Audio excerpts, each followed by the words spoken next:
ವಾಕ್ಯ ಬಹಳ ಪ್ರಾಮುಖ್ಯ. ಈ ದಿನ ನಾನು ಮಾತನಾಡುವಂತ ದೈವಿಕವಾದ ಸಂದೇಶ, ನೋಹನ ಕಾಲದಲ್ಲಿದ್ದಿ ಎಚ್ಚರಿಕೆಯಿಂದ ಜೀವಿಸು. ನೋಹನ ಕಾಲಘಟ್ಟದಲ್ಲಿ ಬದುಕ್ತಾ ಇದೆಯಾ? ಎಚ್ಚರಿಕೆಯಿಂದ ಜೀವಿಸು. ನೋಹನ ಕಾಲಘಟ್ಟದಲ್ಲಿ ಜೀವಿಸ್ತಾ ಇದೆಯಾ? ಎಚ್ಚರಿಕೆಯಿಂದ ಬದುಕು.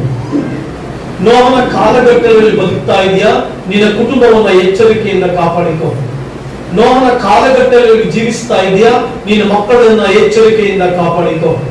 ನೋಹನ ಕಾಲಘಟ್ಟದಲ್ಲಿ ಜೀವಿಸ್ತಾ ಇದೆಯಾ? ಆಲಸ್ಯವಾಗಿ ಬದುಕಬೇಡ. ನೋಹನ ಕಾಲಘಟ್ಟದಲ್ಲಿ ಜೀವಿಸ್ತಾ ಇದೆಯಾ? ಆಲಸ್ಯವಾಗಿ ಬದುಕಬೇಡ. ಇದಕ್ಕೆ ಆಧಾರವಾಗಿ ತೆಗೆದುಕೊಂಡು ಒಂದು ವೇದಭಾಗ ಆದಿಕಾಂಡ 6ನೇ ಅಧ್ಯಾಯ 5ನೇ ವಚನ. ಮನುಷ್ಯರ ಕೆಟ್ಟತನವು ಭೂಮಿಯ ಮೇಲೆ ಹೆಚ್ಚಾಗಿರುವುದನ್ನು ಅವರು ಹೃದಯದಲ್ಲಿ ಯೋಚಿಸುವುದೆಲ್ಲವೂ ಯಾವಾಗಲೂ ಬರೀ ಕೆಟ್ಟದಾಗಿರುವುದನ್ನು ಯೆಹೋವನು ನೋಡಿ ತಾನು ಭೂಮಿಯ ಮೇಲೆ ಮನುಷ್ಯನನ್ನು ಉಂಟು ಮಾಡಿದ್ದಕ್ಕೆ ಪಶ್ಚಾತ್ತಾಪಪಟ್ಟು ತನ್ನ ಹೃದಯವನ್ನು ನೊಂದುಕೊಂಡನು. ತನ್ನ ಹೃದಯದಲ್ಲಿ ನೊಂದ್ಕೊಂಡ್ಬಿಟ್ಟಂತೆ ದೇವರು.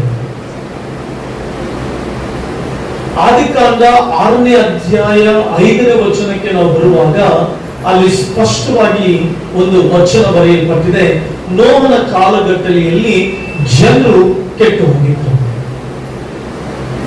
ಜನರು ದೇವರನ್ನ ಮರೆತಿದ್ರು.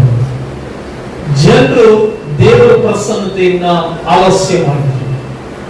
ಜನರು ದೇವರ ಸಾನ್ನಿಧ್ಯವನ್ನ ನಿರ್ಲಕ್ಷಿಸಿದ್ರು. ಅದಕ್ಕೆ ದೇವರ ವಾಕ್ಯದಲ್ಲಿ ಬಂದಿದೆ, ನೋಹನ ದಿನಗಳಲ್ಲಿ ನಾವಿದ್ದೇವೆ, ನಮ್ಮನ್ನು ಸರಿಪಡಿಸಿಕೊಳ್ಬೇಕು. ನೋಹನ ದಿನಗಳಲ್ಲಿ ಜೀವಿಸ್ತಾ ಇದ್ದೇವೆ, ಕುಟುಂಬಗಳನ್ನ ಸರಿಪಡಿಸಿಕೊಳ್ಬೇಕು. ನೋಹನ ದಿನಗಳಲ್ಲಿ ಇದ್ದೇವೆ, ನಮ್ಮ ಬದುಕುಗಳನ್ನ ಸರಿಪಡಿಸಿಕೊಳ್ಬೇಕು. ಹಲ್ಲೆಲೂಯಾ. ನಾನು 6 ಸಂಗತಿಗಳನ್ನ ನಿಮ್ಮೊಟ್ಟಿಗೆ ಮಾತನಾಡಿ ನನ್ನ ಪ್ರಸಂಗವನ್ನ ಮುಗಿಸ್ತೇನೆ. The character of people in the Noah's time. ನೋಹನ ಸಂದರ್ಭದಲ್ಲಿ ಜನರು ಇದ್ದಂತ ಪರಿಸ್ಥಿತಿ. ನೋಹನ ಕಾಲಘಟ್ಟದಲ್ಲಿ ಜನರು ದೇವರನ್ನ ಮರೆತರು. ನೋಹನ ಕಾಲಘಟ್ಟದಲ್ಲಿ ಜನರು ದೇವರ ಪ್ರಸನ್ನತೆಯನ್ನ ದೂರ ಮಾಡಿದರು. ನೋಹನ ಕಾಲಘಟ್ಟದಲ್ಲಿ ಜನರು ದೇವರನ್ನ ದೃಷ್ಟಿಸಲಿಲ್ಲ. ಆದುದರಿಂದ ನಾವು ನೋಹನ ಕಾಲದಲ್ಲಿದ್ದೇವೆ, ಎಚ್ಚರ ವಹಿಸು. ಈ ಲೋಕ ಶಾಶ್ವತವಾದುದಲ್ಲ. ಎಲ್ಲರೂ ಬಂದಿಟ್ಕೊಳ್ಳಿ, ನೀನು ಇವತ್ತು ಏನ್ ಜೀವಿಸ್ತಾ ಇದೆಯೋ ಆ ಜೀವಿತ ಪರ್ಮನೆಂಟ್ ಅಲ್ಲ. ನೀನು ಏನ್ ಜೀವಿತವನ್ನ ಜೀವಿಸ್ತಾ ಇದೆಯೋ, ಪ್ರಾರ್ಥನೆಯನ್ನ ಬಿಟ್ಟು, ಸಭೆಯನ್ನ ಬಿಟ್ಟು ನೀನು ಏನು ಲೋಕದಲ್ಲಿ ಜೀವಿಸ್ತಾ ಇದೆಯಲ್ಲ, ಈ ಜೀವಿತ ಶಾಶ್ವತ ಅಲ್ಲ. ನೀನು ಇಲ್ಲಿ ಪರ್ಮನೆಂಟ್ ಅಲ್ಲ. ನಿನ್ನ ಲೈಫ್ ಪರ್ಮನೆಂಟ್ ಅಲ್ಲ. ಆದುದರಿಂದ ನಿತ್ಯತ್ವದ ದೇವರನ್ನ ಆರಾಧಿಸು. ನಿತ್ಯತ್ವದ ದೇವರ ಜೊತೆ ಸಂಪರ್ಕ ಇಟ್ಕೋ. ಈ ಲೋಕದಲ್ಲಿ ದುಡಿದು ಸಂಪಾದನೆ ಮಾಡಿದ್ರು ಕೂಡ ಆ ಸಂಪಾದನೆ ನಿನ್ನ ಹಿಂದೆ ಬರಲ್ಲ. ನೀನು ಎಷ್ಟೇ ನಿನ್ನ ಆಸ್ತಿವಂತವಾಗಿದ್ರು, ನೀನು ಎಷ್ಟೇ ಏನೇ ಮಾಡಿದ್ರು ಕೂಡ it will not come behind you. ನಿನ್ನ ಹಿಂದೆ ಯಾವುದು ಬರೋದಿಲ್ಲ. ಹಾಗಾದ್ರೆ ಆಗಿನ ಕಾಲದ ನೋಹನ ಕಾಲಘಟ್ಟದಲ್ಲಿ ಜನರು ಈ 6 ಸಂಗತಿಗಳಲ್ಲಿ ಕೆಟ್ಟು ಹೋಗಿದ್ರು. ಈ ಕೆಟ್ಟು ಹೋದಂತ ಸಂಗತಿ ಬಗ್ಗೆ ಇವತ್ತು ನೀನು ಪ್ರಸಂಗಿಸ್ತಾ ಇದ್ದೇನೆ. ಈ ಪ್ರಸಂಗವನ್ನ ಅಲಕ್ಷ್ಯ ಮಾಡಬೇಡ. ಈ ಪ್ರಸಂಗವನ್ನ ನಿರ್ಲಕ್ಷಿಸಬೇಡ. ಈ ಪ್ರಸಂಗವನ್ನ ಯಾರಿಗೂ ಅನ್ಕೋಬೇಡ. ಈ ಪ್ರಸಂಗವನ್ನ ಪಕ್ಕದ ಮನೆಯವರು ಮಾಡ್ತಾ ಇಲ್ಲ. ಈ ಪ್ರಸಂಗವನ್ನ ಪಕ್ಕದ ಬಿಲ್ಡಿಂಗ್ ಅವರು ಮಾಡ್ತಾ ಇಲ್ಲ. ಈ ಪ್ರಸಂಗವನ್ನ ಸಭೆಯಲ್ಲಿ ಕುಳಿತಿರುವಂತ ನಿನಗೆ ಮಾಡ್ತಾ ಇದೆ. ಈ ಪ್ರಸಂಗವನ್ನ ಯಾರಿಗೋ ದೂರದಲ್ಲಿರುವಂತವರಿಗೆ ಮಾಡ್ತಾ ಇಲ್ಲ. ಯಾವ ವ್ಯಕ್ತಿಗಳಿಗೆ ಮಾಡ್ತಾ ಇಲ್ಲ. ಸಭೆ ಒಳಗಡೆ ಕುಳಿತುಕೊಂಡಿರುವಂತ ನಿನಗೆ ಈ ಪ್ರಸಂಗ. ಹಲ್ಲೆಲೂಯಾ. 6 ಸಂಗತಿಗಳಲ್ಲಿ ಇವತ್ತು ನಾನು ನಿಮ್ಮ ಜೊತೆ ಮಾತನಾಡ್ತೇನೆ. ಮೊದಲನೇದಾಗಿ, the wicked in their thoughts. ಅವರ ಯೋಚನೆಗಳಲ್ಲಿ ಕೆಟ್ಟು ಹೋಗಿದ್ದಂತೆ. ಈ 6ನೇ ಅಧ್ಯಾಯ ಆದಿಕಾಂಡ 5ನೇ ವಚನದಲ್ಲಿ ಮನುಷ್ಯರ ಕೆಟ್ಟತನವು ಭೂಮಿಯ ಮೇಲೆ ಹೆಚ್ಚಾಗಿರುವುದನ್ನು, ಮನುಷ್ಯನು ಆಲೋಚನೆಗಳಲ್ಲಿ ಕೆಟ್ಟು ಹೋಗಿದ್ದ. ಮನುಷ್ಯನ ಆಲೋಚನೆಗಳು ಕೆಟ್ಟು ಹೋಗಿದ್ದವು.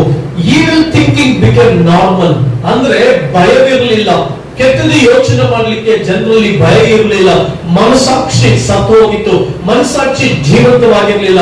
ಅವರು ಯೋಚಿಸುವುದೆಲ್ಲವೂ ಕೆಟ್ಟದೇ ಆಗಿತ್ತು. ನೀನು ಇವತ್ತು ಏನು ಯೋಚಿಸ್ತಾ ಇದೆಯೋ, ಯಾವ ಕೆಟ್ಟ ಆಲೋಚನೆಯನ್ನು ಮಾಡಿಕೊಳ್ತಾ ಇದೆಯೋ, ಅದೇ ನಿನ್ನ ಬದುಕು, ಅದೇ ನಿನ್ನ ಜೀವಿತ. What you think, it will become your life. What you think, it will become your routine. ನೀನು ಇವತ್ತು ಏನು ಯೋಚಿಸ್ತೀಯೋ ಅದೇ ನಿನ್ನ ಬದುಕಾಗಿ ಮಾರ್ಪಡ್ತದೆ. What you are thinking, that will become your life. ಯಾರು ನಿನ್ನ ಬದುಕನ್ನು ಬದಲಾಯಿಸಲಿಕ್ಕೆ ಸಾಧ್ಯ ಇಲ್ಲ, ಯಾವ ವ್ಯಕ್ತಿಗಳು ನಿನ್ನ ಬದುಕು ಬದಲಾಯಿಸಲಿಕ್ಕೆ ಸಾಧ್ಯ ಇಲ್ಲ. ನೀನ್ ಕೆಟ್ಟದನ್ನ ಯೋಚಿಸ್ತಾ ಇದ್ರೆ ನಿನ್ನ ಬದುಕೇ ಕೆಟ್ಟದಾಗಿ ಮಾರ್ಪಡ್ತದೆ.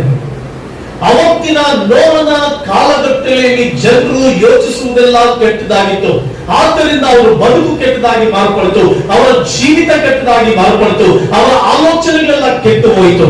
ಹಾಗಾದ್ರೆ ನೀನ್ ಏನ್ ಯೋಚಿಸ್ತಾ ಇದೀಯಾ? ನೋವನ ದಿನಗಳಂತೆ ಬದುಕ್ತಾ ಇದೀಯಾ? ನೋವನ ದಿನಗಳಂತೆ ಜೀವಿಸ್ತಾ ಇದೀಯಾ? They had no desire to please God.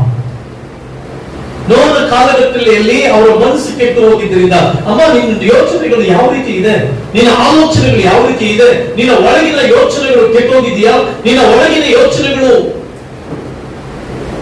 ಯಾವ ಪರಿಸ್ಥಿತಿಯಲ್ಲಿದೆ, ಉಲ್ಟುವಾದದನ್ನು ಯೋಚಿಸ್ತಾ ಇದೆ, ಕೆಟ್ಟದನ್ನ ಯೋಚಿಸ್ತಾ ಇದೆಯಾ? ಇವತ್ತಿನ ಯೋಚನೆ ಮಾಡು. ಯೇಸು ಬರಲಿಕ್ಕೆ ಬಹಳ ಸಮಯ ಇಲ್ಲ. ಯವನಸ್ಥ ಹೆಣ್ಣು ಮಕ್ಕಳೇ, ಯವನಸ್ಥ ಗಂಡು ಮಕ್ಕಳೇ, ಪ್ರಿಯ ಸಹೋದರ, ಯೇಸು ಸ್ವಾಮಿ ಬರುವಂತ ಎಲ್ಲಾ ಸೂಚನೆಗಳು ನಮ್ಮ ಕಣ್ಮುಂದೆ ಇದೆ, ಎಲ್ಲಾ ಕಾರ್ಯಗಳು ನಮ್ಮ ಕಣ್ಮುಂದೆ ಇದೆ. ನಾನು 50 ವರ್ಷ ಬರ್ತೀನಿ, ನಾನು ಆ ಆಫೀಸರ್ ಆಗ್ತೀನಿ. No, there is no time for you. ನಿನಗೆ ಸಮಯ ಇಲ್ಲ. ಮೊಮ್ಮಕ್ಕಳು ನೋಡ್ಕೊಂಡೆ ನಾನು ಸಂಪಾದನೆ ಮಾಡಿದೆ. No, you don't have time. ನಿನ್ ಟೈಮ್ ಇಲ್ಲ. ಇವತ್ತು ದೇವರ ಸೇವಕನಾಗಿ ಪ್ರಸಂಗಿಸ್ತಾ ಇದ್ದೇನೆ. ರಕ್ಷಕನಾಗಿರುವಂತ ಯೇಸು ಕ್ರಿಸ್ತನ ಪ್ರಭಾವ ಯುಕ್ತವಾದಂತ ಮಹಿಮೆಯೊಂದಿಗೆ ಬರಲಿಕ್ಕೆ ಸಿದ್ಧವಾಗ್ತಾ ಇದ್ದಾನೆ. ನೀನು ಆತನನ್ನ ಎದುರು ನೋಡೋದಕ್ಕಾಗಿ ಸಿದ್ಧ ಆಗ್ಬೇಕು, ಅದನ್ನ ಭೇಟಿ ಆಗೋದಕ್ಕಾಗಿ ಸಿದ್ಧ ಆಗ್ಬೇಕು. ಆ ಸೃಷ್ಟಿಕರ್ತನ ಮಹಿಮೆಯನ್ನ, ಬಲವನ್ನ ನೀನು ನೋಡುವುದಕ್ಕೆ ನೀನು ಸಿದ್ಧವಾಗಬೇಕು. ಆ ದಿನಗಳಲ್ಲಿ ಅವರು ಯೋಚಿಸುವುದಿಲ್ಲ ಕೆಟ್ಟದಾಗಿತ್ತಂತೆ. Their minds were filled with the sinful plans. ಇವತ್ತು ಸಮಾಜದಲ್ಲಿ, ಕ್ರೈಸ್ತತ್ವದಲ್ಲಿ ಅವರು ಯೋಚನೆ ಮಾಡುವುದೆಲ್ಲ ಕೆಟ್ಟಿದೆ. ಪಾಪಮಯವಾದಂತ ಆಲೋಚನೆಗಳು.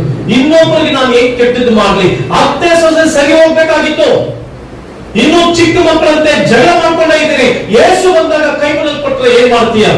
ನೋವನ ಕಾಲಘಟ್ಟದಲ್ಲಿ ನೋವನ್ನು ಪ್ರಸಂಗಿಸ್ತಾನೆ ಇದ್ದ, ಕೆಟ್ಟು ಹೋಗಿದ್ರು ಅವರು. ಗಂಡ ಹೆಂಡತಿ ಸರಿ ಹೋಗ್ಬೇಕಾಗಿತ್ತು, ಸರಿ ಮಾಡ್ಕೊಳ್ಬೇಕಾಗಿತ್ತು. ಮಕ್ಕಳು ತಂದೆ ತಾಯಿಗಳು ಸರಿ ಆಗ್ಬೇಕಾಗಿತ್ತು, ಸರಿ ಆಗಲಿಲ್ಲ. ಸರಿ ಆಗ್ಲಿಕ್ಕೆ ಸೈತಾನನ್ನು ಬಿಟ್ಕೊಡ್ಲಿಲ್ಲ. ಇವತ್ತು ನಿನಗೆ ದೇವರು ಸಂದೇಶ ಕೊಡ್ತಾ ಇದೆ. ನೋವನ ಕಾಲದಲ್ಲಿದೆ, ಗಂಡನ ಎಲ್ಲಿ ಬಿಟ್ಟು ಬಂದಿದೆ, ಹೆಂಡತಿಯನ್ನು ಎಲ್ಲಿ ಬಿಟ್ಟು ಬಂದಿದೆ, ಮಕ್ಕಳಲ್ಲಿ ವೇರ್ ಇಸ್ ಯುವರ್ ಚಿಲ್ಡ್ರನ್ಸ್? ಬಿಡು, ನಾರ್ಮಲ್, ಎಲ್ಲರೂ ನಾರ್ಮಲ್ ಆಗ್ಬಿಟ್ರು.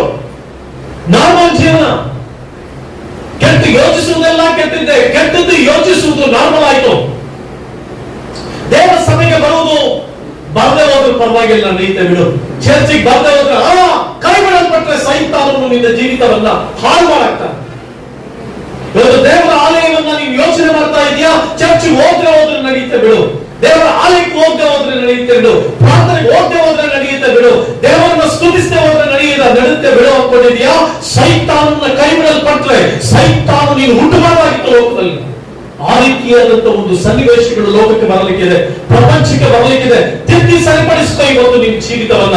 ನೋವನ ಕಾಲದಲ್ಲಿ ಜನರು ಸರಿಪಡಿಸ್ಕೊಳ್ಳಿಲ್ಲ. ನೋವನ ಕಾಲದಲ್ಲಿ ಜನರು ನಾರ್ಮಲ್ ಆಗ್ಬಿಟ್ರು. ನಾನು ಯೋಚನೆ ಮಾಡೋದೇ ಸರಿ, ನಾನು ನಡೆಯೋ ದಾರಿನೇ ಸರಿ, ನಾನು ಮಾಡೋದೇ ಸರಿ, ನಾನು ನಂಬ್ಕೊಳ್ಳೋದೇ ಸರಿ, ನಾನು ನಡ್ಕೊಂಡು ಹೋಗ್ತಾ ಇರೋದೇ ಸರಿ, ನಾನು ಚರ್ಚ್ಗೆ ಹೋಗದೆ ಹೋದ್ರು ಪರವಾಗಿಲ್ಲ, ನಾನು ದೇವರನ್ನ ಆರಾಧಿಸದೆ ಹೋದ್ರು ಪರವಾಗಿಲ್ಲ. They all become normal. Normal ಆಗ್ಬಿಟ್ರು ಎಲ್ರು. ಜೀವಿತ ನಾರ್ಮಲ್ ಆಗಿ ತೆಗೆದುಕೊಳ್ತಾ ಇದೆಯಾ? ಅಪ್ಪ ಏನಿದ್ರು ಪರವಾಗಿಲ್ಲ, ಅಪ್ಪ ದೇವರ ಸಂಘಕ್ಕೆ ಬಾ. ಅಣ್ಣಂದ್ರೆ ಏನಿದ್ರು ಪರವಾಗಿಲ್ಲ, ದೇವರ ಸಂಘಕ್ಕೆ ಬಾ. ಇನ್ನೊಬ್ಬ ಮತ್ತೊಬ್ಬ ನಿನಗೆ ಏನಂದ್ರೂ ಪರವಾಗಿಲ್ಲ, ಬಾ ದೇವರ ಆಲಯಕ್ಕೆ, ದೇವರ ಸಾನ್ನಿಧ್ಯಕ್ಕೆ ಬಾ. ಒಪ್ಪಿಸ್ಕೊಂಡು ನಿನ್ನ ಬದುಕನ್ನ. ನೋವಿನ ಕಾಲದಲ್ಲಿ ಎಲ್ಲರೂ ಪಾಪಿಷ್ಟ ಕಾರ್ಯಗಳ ಬದುಕಲ್ಲಿ ನಾರ್ಮಲ್ ಆಗಿ ಬದುಕಿದ್ರು. Normal, their thoughts became normal.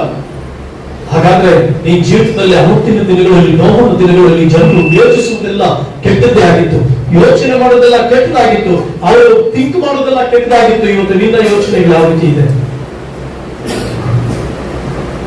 ನಿನ್ನ ಆಲೋಚನೆಗಳು ಯಾವ ರೀತಿ ಇದೆ? ಸೊ ಹಾಗಾಗಿ ಮೊದಲನೇದಾಗಿ they're weaker in their thoughts, ಅವರ ಆಲೋಚನೆ ಕೆಟ್ಟೋಗಿದ್ದಾರೆ. ನಿನ್ನ ಆಲೋಚನೆ ಕೆಟ್ಟೋಗಿದೆಯಮ್ಮ? ಏನ್ ಆಲೋಚನೆ ಮಾಡ್ಕೊಳ್ತಾ ಇದೆಯಾ? ವಿಶ್ವಾಸಿಯಾಗಿರ್ಬತ್ತ ನೀನ್ ಏನ್ ಆಲೋಚನೆ ಮಾಡ್ಕೊಳ್ತಾ ಇದೆಯಾ? ಕುಟುಂಬದಲ್ಲಿ ಏನ್ ಆಲೋಚನೆಗಳು ನಡೀತಾ ಇದೆ? ನಿನ್ ಬದುಕು ಯಾವ ಆಲೋಚನೆಗಳು ನಡೀತಾ ಇದೆ? ಅಮ್ಮ, ಎಲ್ಲೆಲ್ಲಿ ಸರಿಪಡಿಸಿಕೊಳ್ಬೇಕು ಅಲ್ಲಿ ನೀವಾಗಿ ನೀವು ಸರಿಪಡಿಸಿಕೊಳ್ಳಿ. ಎಲ್ಲಿ ಸರಿ ಆಗಬೇಕು ಅಲ್ಲಿ ಸರಿಪಡಿಸ್ಕೋ. ಸಭೆಯ ಬಗ್ಗೆ ತಪ್ಪು ಆಲೋಚನೆಗಳಿದ್ರೆ ಅದನ್ನು ಸರಿಪಡಿಸ್ಕೋ. ಕುಟುಂಬದಲ್ಲಿ ತಪ್ಪು ಆಲೋಚನೆಗಳಿದ್ರೆ ಸರಿಪಡಿಸ್ಕೋ. ಸೈತಾನನು ಕೆಟ್ಟ ಆಲೋಚನೆಗಳು ದೃಷ್ಟಿಯಲ್ಲಿ ಆಗ್ತಾ ಇದ್ರೆ ಆಲೋಚನೆಗಳು ಸರಿಪಡಿಸ್ಕೋ. ಕರೆಕ್ಟ್ ಯುವರ್ ಸೆಲ್ಫ್ ಬೈ ಏನ್ ಯೋಚನೆ ಮಾಡ್ತಾ ಇದೆಯಾ ಅನ್ನೋದ್ರ ವಿಷಯದಲ್ಲಿ ನಿನ್ನನ್ನ ಸರಿಪಡಿಸ್ಕೋ. ಮೊದಲನೇದಾಗಿ ನೋವನ ಕಾಲದಲ್ಲಿ ಜನರು ತಮ್ಮ ಆಲೋಚನೆಗಳು ಕೆಟ್ಟೋದ್ರು. ಆಲೋಚನೆ ಮಾಡುವುದೆಲ್ಲ ಕೆಟ್ಟದ್ದು. ಅಮ್ಮ, ಪ್ರಪಂಚದಲ್ಲಿ ಇವತ್ತು ವಿಶ್ವಾಸಿಗಳು ಅಷ್ಟೇ, ವಿಶ್ವಾಸಿಗಳು, ದೇವರ ಸೇವಕರುಗಳು, ಪ್ರಪಂಚದಲ್ಲಿ ಸಮಾಜ ಕೆಟ್ಟತನಕ್ಕೆ ಎಷ್ಟು ಮಾರು ಹೋಗ್ತಾ ಇದೆ ಅಂತಂದ್ರೆ ಅವರ ಆಲೋಚನೆ ಮಾಡುವುದೆಲ್ಲ ಕೆಟ್ಟದಾಗಿದೆ. ಇನ್ನೊಬ್ಬರಿಗೆ ತೊಂದರೆ ಕೊಡಬೇಕೆಂಬುದಾಗಿ ಆಲೋಚನೆ ಮಾಡ್ಕೊಳ್ತಾ ಇದೆಯಾ? ಇನ್ನೊಬ್ಬರಿಗೆ ಚಾಡಿ ಹೇಳೋದ್ರಲ್ಲಿ ಆಲೋಚನೆ ಮಾಡ್ಕೊಳ್ತಾ ಇದೆಯಾ? ಇನ್ನೊಬ್ಬರ ಸಂಸಾರವನ್ನು ಹಾಳು ಮಾಡೋದ್ರಲ್ಲಿ ಆಲೋಚನೆ ಮಾಡ್ಕೊಳ್ತಾ ಇದೆಯಾ? ಯಾವ ಆಲೋಚನೆ ನಿನ್ನ ಕೆಟ್ಟತನಕ್ಕೆ ಕಳಿಸ್ತಾ ಇದೆ? Which thought is leading you to destroy another's life? ಮತ್ತೊಬ್ಬರ ಜೀವಿತಗಳಲ್ಲಿ ನಿನ್ನ ಬದುಕನ್ನು ಸರಿಪಡಿಸಿಕೋ. Correction is very important. Correct yourself.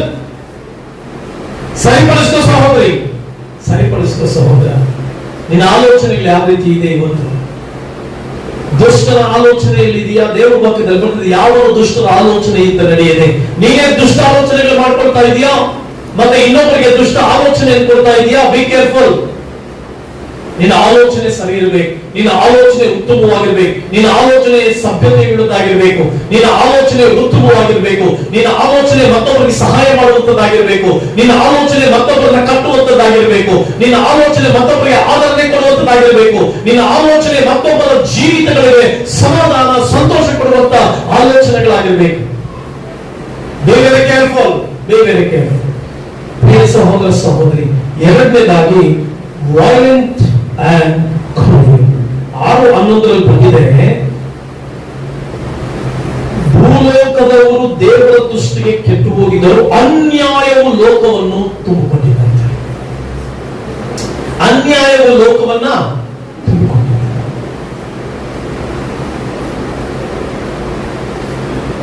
ಬಹಳ ಅನ್ಯಾಯಕರವಾದಂತಹ ಸಂಗತಿಗಳು, ವೈಲೇಷನ್ಸ್. ಇವತ್ತು ನೋಡಿ, ವೈಲೇಷನ್ಸ್ ಅಂದ್ರೆ ಏನ್ ಗೊತ್ತಾ? ಈಗ ಟ್ರಾಫಿಕ್ ವೈಲೇಷನ್ ಅಂತ ಕರಿತೀವಿ. ಉದಾಹರಣೆಗೆ ಟ್ರಾಫಿಕ್ ಸಿಗ್ನಲ್ ಆಗಿರುತ್ತೆ. ಅದರ ಅರ್ಥ ಏನು? ನೀನು ಗಾಡಿಯನ್ನು ನಿಲ್ಲಿಸಬೇಕು. ರೆಡ್ ಬಂದಾಗ ನಿಲ್ಲಿಸಬೇಕು, ಗ್ರೀನ್ ಬಂದಾಗ ಹೊರಡಬೇಕು. ನೀನು ರೆಡ್ ಇದ್ದಾಗ ಗಾಡಿ ಓಡಿಸ್ಕೊಂಡು ಹೋದ್ರೆ ಅದು ವೈಲೇಷನ್. ಅದೇ ರೀತಿ ಇವತ್ತಿನ ದಿನ ವಿಶ್ವಾಸಿಗಳು ಅದೇ ರೀತಿ ಅನ್ಯಾಯ ಮಾಡುವಂತವರಿದ್ದಾರೆ. ಸಭೆಗಳಿಗೆ ಅನ್ಯಾಯ ಮಾಡುವಂತವರಿದ್ದಾರೆ, ಸೇವಕರುಗಳಿಗೆ ಅನ್ಯಾಯ ಮಾಡುವಂತವರಿದ್ದಾರೆ, ವಿಶ್ವಾಸಿಗಳ ಮಧ್ಯದಲ್ಲಿ ಅನ್ಯಾಯ ಮಾಡುವಂತವರಿದ್ದಾರೆ, ಕುಟುಂಬಸ್ಥರಿಗೆ ಅನ್ಯಾಯ ಮಾಡುವಂತವರಿದ್ದಾರೆ. Don't violate. ವೈಲೇಷನ್ ಇರಬಾರ್ದಮ್ಮ. ನಮ್ಮ ಜೀವಿತದಲ್ಲಿ ಒಳ್ಳೆಯ ಸ್ವಭಾವಗಳು ಇರಬೇಕು. ನೀತಿಯುಳ್ಳವರಾಗಿ ಜೀವಿಸಬೇಕು, ನೀತಿವಂತರಾಗಿ ಬದುಕಬೇಕು. ನೀವು ಕೇಳಬಹುದು, ಪ್ರಸಂಗಿಸ್ತಾ ಇರುವಂತ ನೀನು ನೀತಿವಂತರಾಗಿ ನಡೀತಾ ಇದೆಯಾ? ಈ ಪ್ರಸಂಗವನ್ನ ಮಾಡ್ತಾ ಇರುವಂತ ನಿಮಗೆ ಪ್ರಸಂಗ ಮಾಡ್ತಾ ಇರುವಂತ ನಾನು ಕೂಡ ನನ್ನನ್ನು ಸೇರಿಸಿಕೊಂಡು ನಾವು ಜೀವಿತಗಳನ್ನ ಬದಲಾಯಿಸಿಕೊಳ್ಬೇಕು. ನಮ್ಮ ಬದುಕುಗಳು ಬದಲಾಗಬೇಕು, ನಮ್ಮ ಆಲೋಚನೆಗಳು ಬದಲಾಗಬೇಕು, ನೀತಿ ನ್ಯಾಯವುಳ್ಳವರಾಗಿ ಜೀವಿಸಬೇಕು. They violated God's rule. ದೇವರ ನಿಯಮಗಳನ್ನ ಉಲ್ಲಂಘಿಸಿಬಿಟ್ರು ಅವರು ನೋವನ ಕಾಲದಲ್ಲಿ. ಇವತ್ತು ಕೂಡ ಎಲ್ಲಿ ನೋಡಿದ್ರು ಕೂಡ ಅನ್ಯಾಯ ತುಂಬಿ ತುಳುಕ್ತಾ ಇದೆ. ಇವತ್ತಿನ ದಿನ ಸಮಾಜದಲ್ಲಿ ನ್ಯಾಯ ಇಲ್ಲ. ಸಮಾಜದ ದೃಷ್ಟಿಯಲ್ಲಿ ಜನರು ನ್ಯಾಯವಾಗಿ ಬದುಕ್ತಾ ಇಲ್ಲ. ಕುಟುಂಬಗಳಲ್ಲಿ ನ್ಯಾಯ ಇಲ್ಲ. ಗಂಡ ಹೆಂಡತಿ ಬಿಡುಗಡೆ ಆಗ್ತಾ ಇದ್ದಾರೆ. ಮತ್ತೆ ಪ್ರೀತಿ ವಿಶ್ವಾಸಗಳು ಕಡಿಮೆ ಆಗ್ತಾ ಇದೆ. ಅನ್ಯೋನ್ಯತೆ ಕಡಿಮೆ ಆಗ್ತಾ ಇದೆ. ಯಾಕಂತಂದ್ರೆ ಎಲ್ಲರೂ ಕೂಡ ವೈಲೇಟ್ ಮಾಡ್ತಾ ಇದ್ದೀವಿ. ದೇವರ ನಿಯಮಗಳನ್ನ ದೂರ ತರ್ತಾ ಇದ್ದೀವಿ. ಗಂಡ ಹೆಂಡತಿಯನ್ನ ಪ್ರೀತಿಸಬೇಕಾಗಿತ್ತು, ಹೆಂಡತಿ ಗಂಡನಿಗೆ ವಿಧೇಯರಾಗಬೇಕಾಗಿತ್ತು, ಮಕ್ಕಳು ತಂದೆ ತಾಯಿಗಳನ್ನು ಕೇಳಬೇಕಾಗಿತ್ತು, ತಂದೆ ತಾಯಿಗಳು ಮಕ್ಕಳನ್ನ ಪೋಷಣೆ ಮಾಡಬೇಕಾಗಿತ್ತು. This rule become A violent. Rule violation ಮಾಡಿಬಿಟ್ರು. ಯವನ ಯೌವನಸ್ಥರುಗಳು ತಮ್ಮ ತಂದೆ ತಾಯಿಗಳಿಗೆ ಅನುಕೂಲವಾಗಿ ಬದುಕಬೇಕಾಗಿತ್ತು. ತಾವು ಬೆಳೆದ ಮೇಲೆ, ತಾವು ದೊಡ್ಡವರಾದ ಮೇಲೆ ತಮ್ಮ ತಂದೆ ತಾಯಿಗಳಿಗೆ ಗೌರವ ಸಲ್ಲಿಸಬೇಕಾಗಿತ್ತು. ವೈಲೇಷನ್ ಆಯ್ತು. ಅತ್ತೆ ತನ್ನ ಮನೆಗೆ ಬಂದಂತ ಸೊಸೆಯನ್ನ ಪ್ರೀತಿಯಿಂದ ನೋಡಬೇಕಾಗಿತ್ತು, ಕರುಣೆಯಿಂದ ನೋಡಬೇಕಾಗಿತ್ತು, ಮಗನಾಗಿ ಸಾಕಬೇಕಾಗಿತ್ತು, ಮೊಮ್ಮಕ್ಕಳನ್ನ ಸಾಕಿ ಸಲ್ಲಬೇಕಾಗಿತ್ತು. ಅಲ್ಲಿ ಕೂಡ ವೈಲೇಷನ್. ಸೊಸೆಯಾದವಳು ರೂದನ ಹಾಗೆ ತಾವು ತನ್ನ ಅತ್ತೆಯ ಮನೆಗೆ ಬಂದಾಗ ತನ್ನ ಅತ್ತೆಯನ್ನ ತಾಯಿಯಂತೆ ನೋಡಬೇಕಾಗಿತ್ತು, ತಾಯಿಯಂತೆ ಸಾಕಿ ಸಲ್ಲಬೇಕಾಗಿತ್ತು, ತನ್ನ ಅತ್ತೆಯನ್ನ ತಾಯಿಯಂತೆ ಪ್ರೀತಿಯಿಂದ ನೋಡ್ಕೊಳ್ಬೇಕಾಗಿತ್ತು. ಅವ್ರು ಏನೇ ಮಾಡ್ಲಿ, ಅವ್ರು ಎಂತ ಸಮಸ್ಯೆಗಳನ್ನ ಮಾಡ್ಲಿ, ನೀನ್ ಮಾಡ್ಬೇಕಾದ ಕರ್ತವ್ಯವನ್ನ ನೀನ್ ಮಾಡ್ಬೇಕಾಗಿತ್ತು. ವೈಲೇಷನ್, ದೇವರ ನಿಯಮವನ್ನ ವೈಲೇಷನ್ ಮಾಡಿದ್ವಿ. ವಿಶ್ವಾಸಿಗಳು ಸಭೆಯೊಟ್ಟಿಗೆ ಸಂಪರ್ಕ ಇಟ್ಕೊಳ್ಬೇಕಾಗಿತ್ತು. ದೇವರು ಹೇಳಿದ್ರು, ದೇವರು ಸಭೆಗೂ ಮತ್ತೆ ಆತನ ಶರೀರ, ಆತನ ತಲೆಯನ್ನ ಆತನು ಸತ್ಯವೇದದಲ್ಲಿ ಬಹಳ ಅದ್ಭುತವಾಗಿ ಪ್ರಶಂಸಿಸಿದ್ದಾನೆ. ಸಭೆಯನ್ನು ಮಾಡಬೇಕಾಗಿತ್ತು. ಇಡೀ ಸಭೆಯೊಂದಿಗೆ ಸಂಪರ್ಕ ಇಟ್ಕೊಳ್ಬೇಕಾಗಿತ್ತು. ಸಭೆಯ ಪ್ರಾರ್ಥನೆಗಳೊಟ್ಟಿಗೆ ಸಂಬಂಧ ಇಟ್ಕೊಳ್ಬೇಕಾಗಿತ್ತು. ವೈಲೇಷನ್ ಮಾಡ್ತಾ ಇದೀವಿ ನಾವು. ಟ್ರಾಫಿಕ್ ನಲ್ಲಿ ಇಟ್ಕೊಂಡಿರ್ತೀರಿ ಅಂತ ಇಟ್ಕೊಳ್ಳಿ. ಟ್ರಾಫಿಕ್ ನಲ್ಲಿ ರೆಡ್ ಲೈಟ್ ಹಾಕಿರ್ತಾರೆ. ಅದ್ರ ಅರ್ಥ ಏನು? ನಿಂತ್ಕೋ ಅಂತ. ಅದ್ರ ಅರ್ಥ ನೀನು ರೆಡ್ ಲೈಟ್ ಹಾಕಿದ್ದಾರೆ, ನಾನು ಯಜಮಾನ ಅಂತೇಳಿ ನೀನು ಬೈಕ್ ನ ಜೋರಾಗಿ ಓಡಿಸ್ಕೊಂಡು ಹೋದ್ರೆ ಏನಾಗುತ್ತಮ್ಮ? ಕೈಕಾಲು ಮುರ್ಕೊಂತೀಯ. ಏನಾಗ್ತದಮ್ಮ? ಕೈಕಾಲು ಮುರ್ಕೊಳ್ತೀವಿ. ಯಾಕೆ? ಪಕ್ಕಕ್ಕೆ ಇನ್ನೊಂದು ಗಾಡಿ ಬರುತ್ತೆ. ಅದಕ್ಕೆ ದೇವರು ಹೇಳಿದ್ರು, ಡೋಂಟ್ ವೈಲೇಟ್ ಗಾಡ್ಸ್ ರೂಲ್. ದೇವರು ಏನ್ ಹೇಳಿದ್ರು? ರೂಲ್ಸ್ ಇರು, ವೈಲೇಷನ್ ಮಾಡಬೇಡ. ನೋವು ಕಾಲದಲ್ಲಿ ಎಲ್ಲರೂ ವೈಲೇಟ್ ಆಗ್ಬಿಟ್ರು, ಅನ್ಯಾಯಕಾರರಾಗ್ಬಿಟ್ರು. ಅದಕ್ಕೆ ಅಸ್ತವ್ಯಸ್ತವಾಗೋಯ್ತು, ನಾಶವಾಗೋಯ್ತು, ಜಲಪ್ರಳಯ ಬಂತು. ಸಭೆಯೊಟ್ಟಿಗೆ ನಿಕಟವಾದ ಸಂಬಂಧ ನಿನಗಿಲ್ಲದೆ ಹೋದ್ರೆ, ಸಭೆಯೊಟ್ಟಿಗೆ ಪ್ರಾರ್ಥಿಸಲಿಕ್ಕೆ ನೀನು ಸಿದ್ಧ ಇಲ್ಲದೆ ಹೋದ್ರೆ, ಸಭೆಯೊಟ್ಟಿಗೆ ನಿನ್ನ ಜೀವಿತವನ್ನ ಹಿಂದೆ ಹೋದ್ರೆ, you are violating God's rule. ಕುಟುಂಬದಲ್ಲಿ ತಂದೆ ತಾಯಿಗಳು, ಗಂಡ ಹೆಂಡತಿ, ಮಕ್ಕಳು, ಮೊಮ್ಮಕ್ಕಳು, ಸೊಸೆ, ಅತ್ತೆ ಎಲ್ಲರೂ ಕೂಡ ಸರಿಯಾಗಬೇಕು, ಸರಿ ಮಾಡ್ಕೋಬೇಕು. ಸರಿ ಮಾಡ್ಕೊಳ್ದೆ ಹೋದ್ರೆ, ನಾನು ಇಷ್ಟು ಬಂದಾಗ ನಾನು ಬದುಕ್ತೀನಿ ಅಂದ್ರೆ ನೀನ್ ವೈಲೇಷನ್. ನೋಹನ ಕಾಲದಲ್ಲಿ ಇದೆಯಾ ನೀನು? ನೋಹನ ಕಾಲದಲ್ಲಿ ಜಲಪ್ರಳಯ ಬಂತು, ಸಮಸ್ತವು ನಾಶವಾಯಿತು. ದೇವರು ನಾನು ಲೋಕದಲ್ಲಿ ಪ್ರಯಾಣ ಮಾಡ್ತಾ ನೋಡ್ತಾ ಇರುವಂತದ್ದು ಒಂದೇ. ಎಲ್ಲಾ ಕಡೆ ಪ್ರಯಾಣ ಮಾಡ್ತಿರುವಾಗ ನನ್ನ ಹೃದಯ ಬಹಳ ವೇದನೆ ಆಗ್ತಾ ಇದೆ. ತಂದೆ ತಾಯಿಗಳ ಮಧ್ಯದಲ್ಲಿ ಸಾಮರಸ್ಯವಿಲ್ಲ, ಮಕ್ಕಳು ತಂದೆ ತಾಯಿಗಳ ಮಧ್ಯದಲ್ಲಿ ಪ್ರೀತಿ ವಿಶ್ವಾಸ ಇಲ್ಲ, ಗಂಡ ಹೆಂಡತಿ ಮಧ್ಯದಲ್ಲಿ ಪ್ರೀತಿ ಅನ್ಯೋನ್ಯತೆ ಇಲ್ಲ. ಎಲ್ಲವೂ ಕೂಡ ಪ್ರಾಪಂಚಿಕವಾದಂತ, ಲೋಕಾನುಸಾರವಾದಂತ ಪ್ರೀತಿಗೆ, ಲೋಕದ ಇಚ್ಛೆಗಳಿಗೆ ಅನುಗುಣವಾದಂತ ಪ್ರೀತಿಗೆ ಬಲಿ ಬಿದ್ದು ಅನ್ಯಾಯಗಳು ಮಾಡ್ತಾ ಇದ್ದಾರೆ. Violating God's rule. ದೇವರ ರೂಲ್ಸ್ ಅನ್ನು ವೈಲೇಟ್ ಮಾಡಬೇಡ. Don't violate God's rule. ಇಷ್ಟೇ ದೇವರ ರೂಲ್ಸ್. ನಿನ್ನ ದೇವರ ಕರ್ತನ ಆರಾಧಿಸು, ನಿನ್ನ ಗಂಡನನ್ನ ಪ್ರೀತಿಸು, ನಿನ್ನ ಗಂಡನನ್ನ ಗೌರವಿಸು, ನಿನ್ನ ಗಂಡನನ್ನ ಬಹು ಭಯಭಕ್ತಿಯಿಂದ ನೋಡಿಕೋ. ಮತ್ತೆ ನಿನ್ನ ಹೆಂಡತಿಯನ್ನ ಪ್ರೀತಿಸು, ನಿನ್ನ ಹೆಂಡತಿಯನ್ನ ಗೌರವಿಸು, ನಿನ್ನ ಹೆಂಡತಿಯನ್ನ ಸಂರಕ್ಷಿಸು. ಮಕ್ಕಳು ತಂದೆ ತಾಯಿಗಳ ಮಾತುಗಳನ್ನು ಕೇಳಿ ತಂದೆ ತಾಯಿಗಳಿಗೆ ವಿಧೇಯರಾಗಿ ಅವರು ಹೇಳಿದಂತ ಜೀವಿತದಲ್ಲಿ ನಡೆಯುವಂಥದ್ದು. ಮಕ್ಕಳು ತಂದೆ ತಾಯಿಗಳನ್ನ ಪೋಷಿಸಿ ಅವರನ್ನ ದೇವರಲ್ಲಿ ಬೆಳೆಸುವಂಥದ್ದು, ದೇವರ ವಾಕ್ಯದಲ್ಲಿ ಬೆಳೆಸುವಂಥದ್ದು. This is God's rule. Don't violate it. Violate ಮಾಡಬೇಡ. ಹಲ್ಲೆಲೂಯಾ. ನೋಹನ ಕಾಲದಲ್ಲಿ ವೈಲೇಟ್ ಆಗೋದಂತೆ. They became violent. People hurt one another. ಒಬ್ಬರಿಗೊಬ್ರು ಏನ್ ಮಾಡ್ತಾ ಇದ್ರಂತೆ? ಹರಿದು ತಿನ್ನೋ ರೀತಿ ಆಗ್ತಾ ಇದ್ರು. ವಾದ ವಿವಾದಗಳು, ಕುಚರ್ಯೆಗಳು, ಜಗಳಗಳು, ಸಮಸ್ಯೆಗಳು, ತೊಂದರೆಗಳು. They hurt one another. ಒಬ್ಬರನ್ನೊಬ್ರು ಕ್ಷೀಣ ಮಾಡಿಕೊಳ್ತಾ ಬದುಕ್ತಾ ಇದ್ರು. ನೀನು ಆ ರೀತಿಯಾಗಿರ್ಬೇಡ. There was injustice and oppression. Human life was not valued. ಮನುಷ್ಯರಿಗೆ ಬೆಲೆ ಕೊಡಲಾಗದೆ ಇರುವಂತ ಸಮಾಜಕ್ಕೆ ಬಂದ್ಬಿಟ್ರು ಜನ. ಮನುಷ್ಯರಿಗೆ ಬೆಲೆ ಕೊಡ್ತಾ ಇಲ್ಲ. ಕುಟುಂಬದಲ್ಲಿ ಒಬ್ರಿಗೊಬ್ರು ಬೆಲೆ ಕೊಟ್ಕೊಂಡು ಬದುಕ್ತಾ ಇಲ್ಲ. ಸಮಾಜದಲ್ಲಿ ಒಬ್ರಿಗೊಬ್ರು ಬೆಲೆ ಕೊಟ್ಕೊಂಡು ಬದುಕ್ತಾ ಇಲ್ಲ. ಸಂಬಂಧಿಕರಲ್ಲಿ ಒಬ್ರಿಗೊಬ್ರು ಬೆಲೆ ಕೊಟ್ಕೊಂಡು ಬದುಕ್ತಾ ಇಲ್ಲ. They violated God's rule. ದೇವರು ನಾಶ ಮಾಡಾಕೋದು. ತಿರುಗಿ ನೋಹನ ಕಾಲದಲ್ಲಿದೆ ಎಚ್ಚರಿಕೆ. ನೋಹನ ಕಾಲದಲ್ಲಿದೆ ಎಚ್ಚರಿಕೆ. ನಿನ್ ಕಣ್ಣೆತ್ತಿ ಒಂದು ಸ್ವಲ್ಪ ನೋಡು. ಸುಮಾರು 30 ವರ್ಷಗಳ ಹಿಂದೆ ಇದ್ದ ಜೀವನ ಹೇಗಿದೆಯಾ? ಇಲ್ಲ. 30 ವರ್ಷಗಳ ಹಿಂದೆ ಇದ್ದಂತ ಹಳೆ ಕಾಲದಲ್ಲಿ ಇದ್ದಂತ ಪ್ರೀತಿ ವಿಶ್ವಾಸ ಇದೆಯಾ? ಆಗಿದ್ದಂತ ಅನ್ಯೋನ್ಯತೆ ಇದೆಯಾ? ಆಗಿದ್ದಂತ ಸಭೆಗಳಲ್ಲಿ ಪ್ರಾರ್ಥನೆಗಳಿಗೆ ಕೂಡಿ ಬರೋದಿದೆಯಾ? ಈ ಶುಕ್ರವಾರ ಪ್ರಾರ್ಥನೆ ಇದ್ದಿದ್ವಿ, ಎಲ್ಲಿದ್ದೆ? ಯಾವ ಟಿವಿ ಮುಂದೆ ಕುಳಿತಿದ್ದೆ? ಯಾವ ಜೋಕ್ ಮಾಡ್ಕೊಂಡು ಕುಳಿತಿದ್ದೆ? ಯಾರ ಮನೆ ಮುಂದೆ ಕುಳಿತಿದ್ದೆ? ಯಾರ ಮನೆ ಮುಂದೆ ಇನ್ನೊಬ್ಬರ ಬಗ್ಗೆ ಮಾತಾಡ್ಕೊಂಡು ಕುಳಿತಿದ್ದೆ? There was no relationship between church and the believers. Once upon a time there was a relationship between church and the believers. That relationship was prayer. ಆಗಿನ ಕಾಲದ ಒಂದು ಅನ್ಯೋನ್ಯತೆ ಪ್ರಾರ್ಥನೆ ಆಗಿತ್ತು. ತಿಂದು ಕುಡಿಯುವಂತದ್ದಲ್ಲ, ಮೋಜು ಮಸ್ತಿ ಅಲ್ಲ, ಧಾರಾವಾಹಿಗಳಲ್ಲ, ಫಿಲಂಗಳಲ್ಲ, ಆಗಲ್ಲ ಅಂತ ಕುಳಿತೋಳಲ್ಲ, ಕೆಲಸ ಅಲ್ಲ. ಆಗಿನ ಕಾಲದ ವಿಶ್ವಾಸಿಗಳ ಸಂಬಂಧ ಪ್ರಾರ್ಥನೆಯಾಗಿತ್ತು. ಸಭೆಯೊಟ್ಟಿಗೆ ಸೇರಿ ಪ್ರಾರ್ಥಿಸ್ತಾ ಇದ್ರು. Don't violet. ಎರಡನೇದಾಗಿ ಬಹಳ ಕ್ರೂಯಲ್ ಆಗ್ಬಿಟ್ರು. ಸೊ ಸಭೆಗಳಲ್ಲಿ ಇವತ್ತು ಆ ರೀತಿ ನಾವು ಬದುಕ್ತಾ ಇದ್ದೇವೆ. Corrupt in their conduct. 6:12 ಬಂದಿದೆ, ಆ ನೋಡಿದಾಗ ಅದು ಕೆಟ್ಟು ಹೋಗಿತ್ತು, ಭೂನಿವಾಸಿಗಳೆಲ್ಲರೂ ತಮ್ಮ ನಡವಳಿಕೆಯನ್ನು ಕೆಡಿಸ್ಕೊಂಡಿದ್ದಾರೆ. ಭೂನಿವಾಸಿಗಳೆಲ್ಲರೂ ತಮ್ಮ ನಡವಳಿಕೆಯನ್ನ ಕೆಡಿಸ್ಕೊಂಡಿದ್ರು. ಅನ್ಯಾಯ ಮಾಡುವವನು ಇನ್ನೂ ಅನ್ಯಾಯ ಮಾಡಲಿ, ಪಾಪ ಮಾಡುವವನು ಇನ್ನೂ ಪಾಪ ಮಾಡಲಿ, ಅನೀತಿವಂತನು ಇನ್ನೂ ತಾನು ಅನೀತಿಯನ್ನಾಗಿ ಅನುಸರಿಸಲಿ. ಇನ್ನು ಮೊಬೈಲ್ ಜೊತೆ with whom you engage, they will become your wife. ನೀನು ಯಾರ ಜೊತೆ engage ಹಾಕೊಂಡಿರ್ತೀಯೋ they will become your wife. ನೀನು ಯಾರ ಜೊತೆ ಎಂಗೇಜ್ ಆಗ್ತೀಯೋ ಅವರು ನಿನ್ನ ಹೆಂಡತಿ ಆಗ್ತಾರೆ ಅಂತ. ನೀನು ಕ್ರಿಸ್ತನೊಟ್ಟಿಗೆ ಎಂಗೇಜ್ ಆದ್ರೆ ಕ್ರಿಸ್ತನಿಗೆ ನೀನು ಮೊದಲಿಗಿತ್ತಿಯಾಗಿ ಮಾರ್ಪಡ್ತೀಯ. ನೀನು ಜಾಸ್ತಿ ಮೊಬೈಲ್ ಒಟ್ಟಿಗೆ ಜೀವಿಸ್ತಾ, ನೀನು ಅನ್ಯ ಕಾರ್ಯಗಳೊಟ್ಟಿಗೆ ಜೀವಿಸ್ತಾ, ಲೋಕದೊಟ್ಟಿಗೆ ನೀನು ಎಂಗೇಜ್ ಆಗಿದ್ರೆ ಅದರ ಪತ್ನಿಯಾಗಿ ಮಾರ್ಪಡಿವಿ, ಅದರ ಮೊದಲಿಂಗನಾಗಿ ಮಾರ್ಪಡಿವಿ, ಮೊದಲಿಗಿತ್ತಿಯಾಗಿ ಮಾರ್ಪಡಿವಿ. ನಿನ್ನ ಮೊದಲಿಂಗನ ಯಾರು? ನಿನ್ನ ಮೊದಲಿಂಗನ ಯಾರು? ಯೇಸು. ಯೇಸುವಿಗೆ ಮೊದಲಿಗಿತ್ತಿ ಹಾಕಿ ಸಿದ್ಧ ಆಗ್ತಾ ಇದೆಯಮ್ಮ. ಸಾಮಾನ್ಯ ಮದುವೆ ಆಗ್ಬೇಕಾದ್ರೆ ಹೆಣ್ಮಗು ಎಷ್ಟವರ್ ತಗೊಳುತ್ತೆ?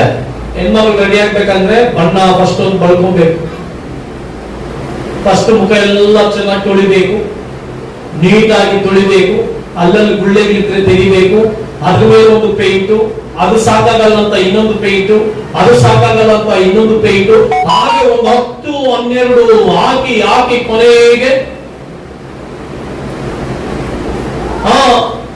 ದೇವರಿಗಾಗಿ ಸಿದ್ಧ ಆಗ್ತಾ ಇದೆಯಾ? ದೇವರಿಗಾಗಿ ಸಿದ್ಧ ಮಾಡ್ಕೊಳ್ತಾ ಇದೆಯಾ?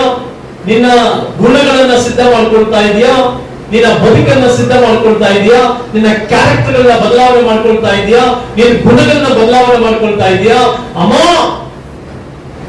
ಮೊದಲಿಗೆ ಬರ್ತಾ ಇದ್ದಾನೆ ಸಹೋದರ, ನೀನ್ ಎಂತ ವ್ಯಕ್ತಿನೇ ಆಗಿರೋ, ಯೇಸು ಬರ್ತಾ ಇದ್ದಾನೆ. ನೀನ್ ಬದುಕನ್ನ ಬದಲಾಯಿಸಿಕೊಳ್ದೆ ಹೋದ್ರೆ ನೋಡೋಣ ಕಾಲದಂತೆ ಯಾವ ರೀತಿ ನಾಶವಾಗ್ರು ಈ ಲೋಕಕ್ಕೊಂದು ನಾಶನ ಬರ್ಲಿಕ್ಕಿದೆ. ಈ ಪ್ರಪಂಚ ನೀನ್ ನೋಡ್ತಕ್ಕಂತ ಪ್ರಪಂಚ ನಾಶ ಆಗ್ಲಿಕ್ಕಿದೆ.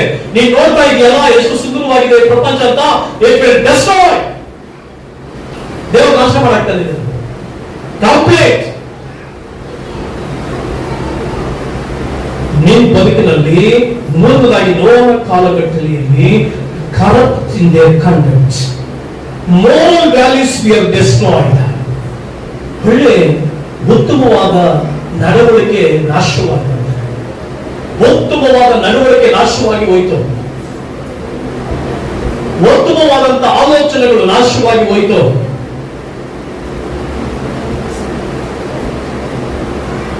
ಸಮಾಜದಲ್ಲಿ ಉತ್ತಮ ಗುಣಗಳಿಲ್ಲ. ಸಮಾಜದಲ್ಲಿ ಎಲ್ಲರೂ ಕೆಟ್ಟೋಗ್ತಾ ಇದ್ದಾರೆ, ಆಲೋಚನೆಗಳು ಕೆಟ್ಟೋಗ್ತಾ ಇದೆ, ಬದುಕು ಕೆಡಿಸ್ಕೊಳ್ತಾ ಇದ್ದಾರೆ. ಅವ್ರು ಯೋಚನೆ ಮಾಡೋದೆಲ್ಲ ಕೆಟ್ಟಿದೆ. They destroyed the moral values. ಒಬ್ಬರಿಗೊಬ್ಬರು ಗೌರವ ಕೊಡಕ್ ಬರ್ತಾ ಇಲ್ಲ, ಸೇವಕರಿಗೆ ಗೌರವ ಕೊಡಕ್ ಬರ್ತಾ ಇಲ್ಲ, ಸಭೆಗೆ ಗೌರವ ಕೊಡಕ್ ಬರ್ತಾ ಇಲ್ಲ, ಸಭೆಯನ್ನು ಪರಿಪಾಲಿಸೋದಕ್ಕೆ ಬರ್ತಾ ಇಲ್ಲ, ಸಭೆಗೆ ಪ್ರಾರ್ಥನೆ ಮಾಡೋದಕ್ಕೆ ಗೊತ್ತಾಗ್ತಾ ಇಲ್ಲ, ಅಣ್ಣನನ್ನ ಗೌರವಿಸುವಂತ ವಿಧಾನ ಗೊತ್ತಾಗ್ತಾ ಇಲ್ಲ, ತಂಗಿಗೆ ಅಣ್ಣನ ಗೌರವಿಸುವಂತ ವಿಧಾನ ಗೊತ್ತಾಗ್ತಾ ಇಲ್ಲ, ಅಣ್ಣನಿಗೆ ತನ್ನ ಕುಟುಂಬವನ್ನು ಪರಿಪಾಲಿಸೋದಕ್ಕೆ ಗೊತ್ತಾಗ್ತಾ ಇಲ್ಲ.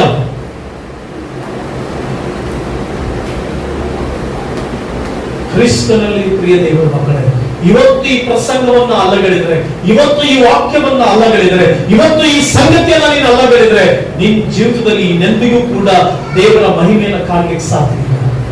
ಹಾಗಾಗಿ moral values ಅನ್ನ ಕಾಪಾಡಿಕೊಳ್ಳಬೇಕು. You should give value to the moral values. They have rejected God's standards. Sin affected every area of society. ನೀವು ಸೊಸೈಟಿ ನೋಡಿದ್ದೀರಮ್ಮ, ಸಮಾಜ ನೋಡಿದ್ದೀರಾ? ಈಗಲೂ ದೇವರ ಮಕ್ಕಳು ಭಯಭಕ್ತಿ ಕಮ್ಮಿ, ಭಯಭಕ್ತಿ ಇಲ್ಲ. ನನ್ನ ದೇವರ ಮಗಳು ಅನ್ನುವಂಥ ಭಯಭಕ್ತಿ ಇಲ್ಲ, ನನ್ನ ದೇವರ ಮಗ ಅನ್ನುವಂಥ ಭಯಭಕ್ತಿ ಇಲ್ಲ. ದೇವರ ಆ ವ್ಯಾಲ್ಯೂಸ್ ಗಳನ್ನ ಬಿಡ್ತಾ ಇದ್ದೇವೆ. ಸಭೆಯ ಬಗ್ಗೆ ವ್ಯಾಲ್ಯೂ ಇಲ್ಲ, ಸಭೆ ಬಗ್ಗೆ ಕೇರ್ ಮಾಡ್ತಾ ಇಲ್ಲ, ಸಭೆಯ ಬಗ್ಗೆ ನಾವು ತಿಳ್ಕೊಳ್ತಾ ಇಲ್ಲ.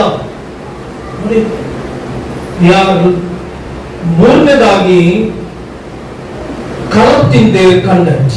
ನಾಲ್ಕನೇದಾಗಿ ಡಿಸ್ಒಬೀಡಿಯನ್ಸ್, ಅವಿಧೇಯತೆ ತಾಂಡವಾಡ್ತಾ ಇದೆ ಸಮಾಜದಲ್ಲಿ. ಚರ್ಚ್ಗಳಲ್ಲಿ ಅವಿಧೇಯತೆ ತಾಂಡವಾಡ್ತಾ ಇದೆ, ಕುಟುಂಬಗಳಲ್ಲಿ ಅವಿಧೇಯತೆ ತಾಂಡವಾಡ್ತಾ ಇದೆ. ಮನುಷ್ಯರಿಗೂ ದೇವರಿಗೂ ಮಧ್ಯದಲ್ಲಿ ಇರಬೇಕಾಗಿದ್ದಂತ ವಿಧೇಯತೆ ಇಲ್ಲ. We are not seeing that obedience. ದೇವರಿಗೆ ವಿಧೇಯರಾಗುವುದಕ್ಕಿಂತ ಮನುಷ್ಯರಿಗೆ ವಿಧೇಯರಾಗ್ತಾ ಇದ್ದೇವೆ. ದೇವರ ರಾಜ್ಯ ಕಟ್ಟುವುದರಲ್ಲಿ ವಿಧೇಯರಾಗುವುದಕ್ಕಿಂತ ಮನುಷ್ಯರಾದಂತ ನಾವು ಮಾನಸಿಕವಾದ ರಾಜ್ಯ ಕಟ್ಟುವುದರಲ್ಲಿ ವಿಧೇಯರಾಗ್ತಾ ಇದ್ದೇವೆ. ಮನುಷ್ಯನ ಕರ್ತವ್ಯಗಳಿಗೆ ವಿಧೇಯರಾಗ್ತಾ ಇದ್ದೇವೆ, ಮನುಷ್ಯರ ಇಚ್ಛೆಗಳಿಗೆ ವಿಧೇಯರಾಗ್ತಾ ಇದ್ದೇವೆ, ಮನುಷ್ಯರ ಕಮಾಂಡ್ಗಳಿಗೆ ವಿಧೇಯರಾಗ್ತಾ ಇದ್ದೇವೆ, ಸೃಷ್ಟಿಕರ್ತರಿಗೆ ವಿಧೇಯರಾಗ್ತಾ ಇಲ್ಲ. We are not showing our obedience to God. ಎಲ್ಲರೂ ಕೆಟ್ಟು ಹೋದರಂತೆ ದೇವರು ನಾಶ ಮಾಡಿದ್ರು. ಅವಿಧೇಯತೆ ತಾಂಡವಾಡ್ತಾ ಇದ್ದೇವೆ. ಎಲ್ಲಿ ನೋಡಿದ್ರು ಅಲ್ಲಿ ಚರ್ಚ್ಗಳಲ್ಲಿ ಅವಿಧೇಯತೆ, ಮೇನ್ ಆಗಿ ಚರ್ಚ್ಗಳೊಳಗೆ ಅವಿಧೇಯತೆ. ಒಂದು ಕಾಲಘಟ್ಟದಲ್ಲಿ ಗಮನಿಸುವಾಗ, ವಾಕ್ಯಗಳ ಮೂಲಕ ಗಮನಿಸುವಾಗ ಜನರು ಎಚ್ಚೆತ್ತುಕೊಳ್ತಾ ಇದ್ರು. ಈಗ ಎಚ್ಚೆತ್ತುಕೊಳ್ಳುವಂತ ಕಾರ್ಯವೇ ಇಲ್ಲ. ಈಗ ಭಯವೇ ಹೊರಟೋಗ್ಬಿಟ್ಟಿದೆ, ವಾಕ್ಯದ ಭಯವೇ ಹೊರಟೋಗ್ಬಿಟ್ಟಿದೆ. ನಾನು ಪ್ರಾರ್ಥನೆ ಮಾಡ್ತಾ ಇದ್ದೀನಿ, ನೀನು ಎಷ್ಟೇ ಪ್ರಾರ್ಥನೆ ಮಾಡಿದ್ರು ಕೂಡ without obedience your prayers are not valued. ವಿಧೇಯತೆ ಇಲ್ಲದೆ ಇರುವಂತ ಪ್ರಾರ್ಥನೆ ಇಟ್ಸ್ ನಾಟ್ ವ್ಯಾಲ್ಯೂಡ್. ವಿಧೇಯತೆಯಿಂದ ಕೂಡಿದ ಪ್ರಾರ್ಥನೆ, ವಿಧೇಯತೆ ಇಲ್ಲದೆ ಇರುವಂತ ನಿನ್ನ ಬದುಕು. ದೇವರಿಗೆ ವಿಧೇಯರಾಗ್ತಾ ಇಲ್ವಾ? ದೇವರ ಕಾರ್ಯಗಳಿಗೆ ವಿಧೇಯರಾಗ್ತಾ ಇಲ್ವಾ? ದೇವರ ಕ್ರಿಯೆಗಳಿಗೆ ವಿಧೇಯರಾಗ್ತಾ ಇಲ್ವಾ? Be careful. ಅಲ್ಲಿ ಅವಿಧೇಯತೆ ಆರಂಭವಾಯಿತು. ನೋವನ ಕಾಲಘಟ್ಟದಲ್ಲಿ ಅವಿಧೇಯತೆ ತಾಂಡವಾಡ್ತಾ ಇತ್ತು. ದೇವರು ಹೇಳ್ಬಿಟ್ರು, ಐ ವಿಲ್ ಡಿಸ್ಟ್ರಾಯ್, ನಾನು ಎಲ್ಲರನ್ನ ನಾಶ ಮಾಡ್ತೀನಿ. ನೋವನ ಕಾಲಘಟ್ಟಗಳೆಲ್ಲ ಹಾಗೆ ಇದ್ದೇವೆ. ಎಲ್ಲಿ ವಿಧೇಯತೆ ಇಲ್ಲವೋ ದೇವರು ಇರೋದಿಲ್ಲ. ಒಂದು ಸಮಯದಲ್ಲಿ ಬಂದಿದೆ, ದೇವರು ವಿಧೇಯತ್ವಕ್ಕೆ ಮೆಚ್ಚುವಷ್ಟು ಯಜ್ಞ ಹೋಮಗಳಿಗೆ ಮೆಚ್ಚುತ್ತಾನೋ, ದೇವರು ವಿಧೇಯತ್ವಕ್ಕೆ ಮೆಚ್ಚುವಷ್ಟು ಯಜ್ಞ ಹೋಮಗಳಿಗೆ ಮೆಚ್ಚುತ್ತಾನೋ, ಅವಿಧೇಯತ್ವವು ಎಲ್ಲಾ ಮಂತ್ರ ತಂತ್ರಗಳಿಗೂ ವಿಗ್ರಹಗಳಿಗೂ ಸಮಾನವಾಗಿದೆ. ನೀನು ವಿಗ್ರಹಗಳನ್ನು ಮಾಡಲು ಪರವಾಗಿಲ್ಲ, ನೀನು ಅವಿಧೇಯತೆ ನಿನ್ನಲ್ಲಿ ಇದ್ರೆ, ಅವಿಧೇಯತೆ ನಿನ್ನ ಜೀವಿತದಲ್ಲಿದ್ರೆ, ಅವಿಧೇಯತೆ ನಿನ್ನ ಕುಟುಂಬದಲ್ಲಿದ್ರೆ, ಅವಿಧೇಯತೆ ನಿನ್ನ ಬದುಕಿನಲ್ಲಿದ್ರೆ, ಅವಿಧೇಯತೆ ಸಭೆಯಲ್ಲಿದ್ರೆ, that is called idol worship. ಮಿಥ್ಯಾಭಕ್ತಿ ಅಂತ. ಅವಿಧೇಯತ್ವವು ಎಲ್ಲ ಒಂದು ಸಂವೇದ.